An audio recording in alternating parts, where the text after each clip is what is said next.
ॐ तव कथामृतं तप्तजीवनं कविभिरीडितं कल्मषापहं श्रवणमङ्गलं श्रीमदाततं भुवि गृह्णन्ति ये भूरिदा जनाः।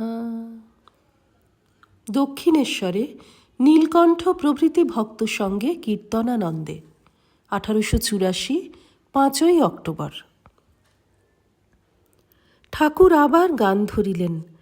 যাদের হরি বলতে নয়ন ঝুরে, তারা তারা দুভাই এসেছে রে। সংকীর্তন করিতে করিতে ঠাকুর নীলকণ্ঠাদি ভক্ত সঙ্গে নৃত্য করিতেছেন ও আখর দিতেছেন।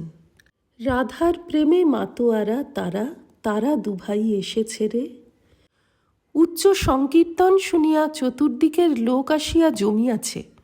দক্ষিণের, উত্তরের ও পশ্চিমের গোল বারান্দায় সব লোক দাঁড়াইয়া। যাহারা নৌকা করিয়া যাইতেছেন, তাহারাও এই মধুর সংকীর্তনের শব্দ শুনিয়া আকৃষ্ট হইয়াছেন। কীর্তন সমাপ্ত হইল। ঠাকুর জগন্মাতাকে প্রণাম করিতেছেন ও বলিতেছেন, ভাগবত ভক্ত ভগবান, জ্ঞানীদের নমস্কার, যোগীদের নমস্কার, ভক্তদের নমস্কার। এইবার ঠাকুর নীলকণ্ঠাদি ভক্ত সঙ্গে পশ্চিমের গোল বারান্দায় আসিয়া বসিয়াছেন। সন্ধ্যা হইয়া গিয়াছে। আজ কোজাগর পূর্ণিমার পরদিন। চতুর্দিকে চাঁদের আলো। ঠাকুর নীলকণ্ঠের সহিত আনন্দে কথা কহিতেছেন। নীলকণ্ঠ: আপনি সাক্ষাৎ গৌরাঙ্গ। শ্রীরামকৃষ্ণ: ওগুলো কি? আমি সকলের দাসের দাস। গঙ্গারই ঢেউ। ঢেউয়ের কখনো গঙ্গা হয়? নীলকণ্ঠ: আপনি যা বলুন, আমরা আপনাকে তাই দেখছি। শ্রীরামকৃষ্ণ কিঞ্চিৎ ভাবাবিষ্ট হইয়া করুণ স্বরে: বাপু, আমার আমি খুঁজতে যাই, কিন্তু খুঁজে পাই না। হনুমান বলেছিলেন, হে রাম, কখনো ভাবি তুমি পূর্ণ, আমি অংশ, তুমি প্রভু, আমি দাস।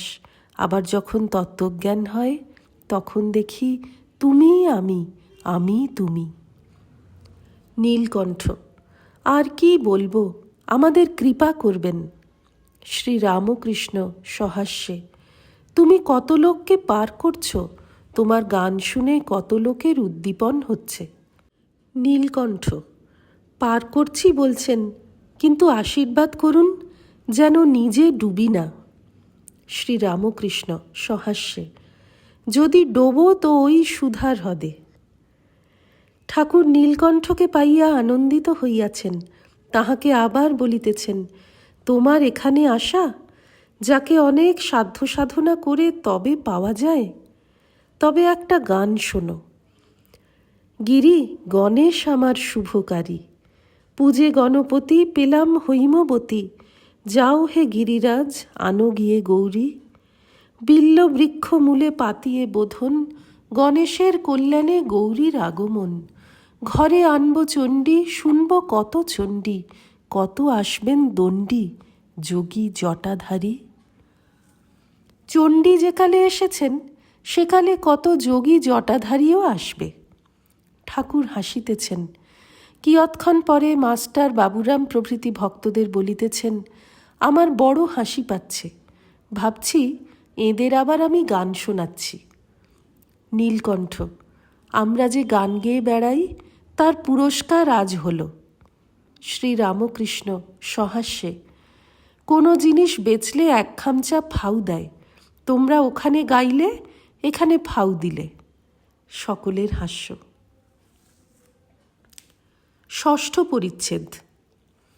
আজ শনিবার 11ই অক্টোবর 1884 খ্রিস্টাব্দ, 26শে আশ্বিন, কৃষ্ণা সপ্তমী। ঠাকুর দক্ষিণেশ্বরে কালীবাড়িতে ছোট তক্তপোষে শুইয়া আছেন। বেলা আন্দাজ 2টা বাজিয়াছে। মেঝের উপর মাস্টার ও প্রিয় মুখুজ্জে বসিয়া আছেন। মাস্টার স্কুল হইতে 1টার সময় ছাড়িয়া দক্ষিণেশ্বরে কালীবাড়িতে প্রায় 2টার সময় পৌঁছিয়াছেন। শ্রীরামকৃষ্ণ: যদু মল্লিকের বাড়ি গিয়াছিলাম। একেবারে জিজ্ঞাসা করে গাড়ি ভাড়া কত। যখন এরা বললে 3 টাকা 2 আনা, তখন একবার আমাকে জিজ্ঞাসা করে আবার শুক্কুল ঠাকুর আড়ালে গাড়োয়ানকে জিজ্ঞাসা করছে। সে বললে 3 টাকা 4 আনা। সকলের হাস্য। তখন আবার আমাদের কাছে দৌড়ে আসে, বলে ভাড়া কত? কাছে দালাল এসেছে। সে যদুকে বললে বড়বাজারে 4 কাঠা জায়গা বিক্রি আছে, নেবেন? যদু বলে কত দাম? দামটা কিছু কমায় না?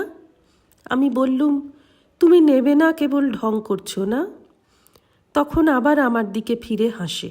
বিষয়ী লোকদের দস্তুরি 5টা লোক আনাগোনা করবে, বাজারে খুব নাম হবে। অধরের বাড়ি গিয়েছিল, তা আমি আবার বললাম তুমি অধরের বাড়ি গিয়েছিলে? তা অধর বড় সন্তুষ্ট হয়েছে। তখন বলে সন্তুষ্ট হয়েছে? যদুর বাড়িতে অমুক মল্লিক এসেছিল, বড় চতুর আর শট। চক্ষু দেখে বুঝতে পারলাম। চক্ষুর দিকে তাকিয়ে বললুম চতুর হওয়া ভালো নয়। কাক বড় শেয়ানা, চতুর, কিন্তু পরের গু খেয়ে মরে। আর দেখলাম লক্ষ্মী ছাড়া। যদুর মা অবাক হয়ে বললে বাবা, তুমি কেমন করে জানলে ওর কিছু নাই? চেহারা দেখে বুঝতে পেরেছিলাম। নারায়ণ আসিয়াছেন, তিনিও মেঝেয় বসিয়া আছেন। শ্রীরামকৃষ্ণ প্রিয়নাথের প্রতি। হ্যাঁ গা, তোমাদের হরিটি বেশ। প্রিয়নাথ, আজ্ঞা এমন বিশেষ কি? তবে ছেলে মানুষ। নারায়ণ, পরিবারকে মা বলেছে। শ্রীরামকৃষ্ণ, সে কি? আমি বলতে পারি না, আর সে মা বলেছে? প্রিয়নাথের প্রতি। কি জানো, ছেলেটি বেশ শান্ত, ঈশ্বরের দিকে মন আছে। ঠাকুর অন্য কথা পাড়িলেন। হেম কি বলেছিল জানো? বাবুরামকে বললে ঈশ্বরই এক সত্য, আর সব মিথ্যা। সকলের হাস্য। না গো, আন্তরিক বলেছে। আবার আমাকে বাড়িতে নিয়ে গিয়ে কীর্তন শোনাবে বলেছিল। তা হয় নাই। তারপর নাকি বলেছিল আমি খোলকর্তাল নিলে লোকে কি বলবে।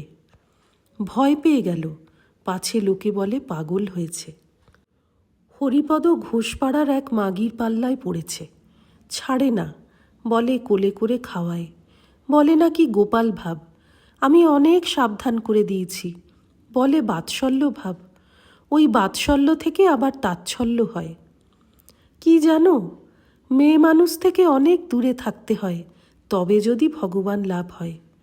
যাদের মতলব খারাপ, সেসব মেয়ে মানুষের কাছে আনাগোনা করা কি তাদের হাতে কিছু খাওয়া বড় খারাপ। এরা সত্তা হরণ করে। অনেক সাবধানে থাকলে তবে ভক্তি বজায় থাকে।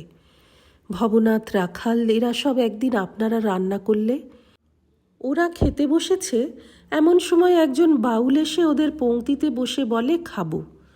আমি বললাম আঁটবে না, আচ্ছা যদি থাকে তোমার জন্য রাখবে। তা সে রেগে উঠে গেল। বিজয়ার দিনে যে সে মুখে খাইয়ে দেয় সে ভালো নয়। শুদ্ধ সত্য ভক্ত এদের হাতে খাওয়া যায়। মেয়ে মানুষের কাছে খুব সাবধান হতে হয়। গোপাল ভাব, এসব কথা শুনো না। মেয়ে ত্রিভুবন দিলে খেয়ে। অনেক মেয়ে মানুষ জোয়ান ছোকরা, দেখতে ভালো, দেখে নূতন মায়া ফাঁদে, তাই গোপাল ভাব। যাদের কৌমার বৈরাগ্য, যারা ছেলেবেলা থেকে ভগবানের জন্য ব্যাকুল হয়ে বেড়ায়, সংসারে ঢোকে না, তারা একটি থাক আলাদা। তারা নৈকস্য কুলীন। ঠিক ঠিক বৈরাগ্য হলে তারা মেয়ে মানুষ থেকে 50 হাত তফাতে থাকে, পাছে তাদের ভাব ভঙ্গ হয়। তারা যদি মেয়ে মানুষের পাল্লায় পড়ে, তাহলে আর নৈকস্য কুলীন থাকে না, ভঙ্গ ভাব হয়ে যায়, তাদের ঘর নিচু হয়ে যায়। যাদের ঠিক কৌমার বৈরাগ্য, তাদের উঁচু ঘর, অতি শুদ্ধ ভাব, গায়ে দাগটি পর্যন্ত লাগে না। জিতেন্দ্রীয় হওয়া যায় কীরকম করে? আপনাতে মেয়ের ভাব আরোপ করতে হয়। আমি অনেক দিন সখীভাবে ছিলাম। মেয়ে মানুষের কাপড় গয়না পরতুম, ওড়না গায়ে দিতুম, ওড়না গায়ে দিয়ে আরতি করতুম। তা না হলে পরিবারকে 8 মাস কাছে এনে রেখেছিলাম কেমন করে? দুজনেই মার সখী। আমি আপনাকে পু বলতে পারি না। একদিন ভাবে রয়েছি, পরিবার জিজ্ঞাসা করলে আমি তোমার কে, আমি বললুম আনন্দময়ী। ওম নিরঞ্জনম নিত্যমনন্তরূপং ভক্তানুকম্পাধৃতবিগ্রহং বৈ ঈশাবতারং পরমেশমিড্যং তং রামকৃষ্ণং শিরসা নমামঃ। শ্রীরামকৃষ্ণার্পণমস্তু।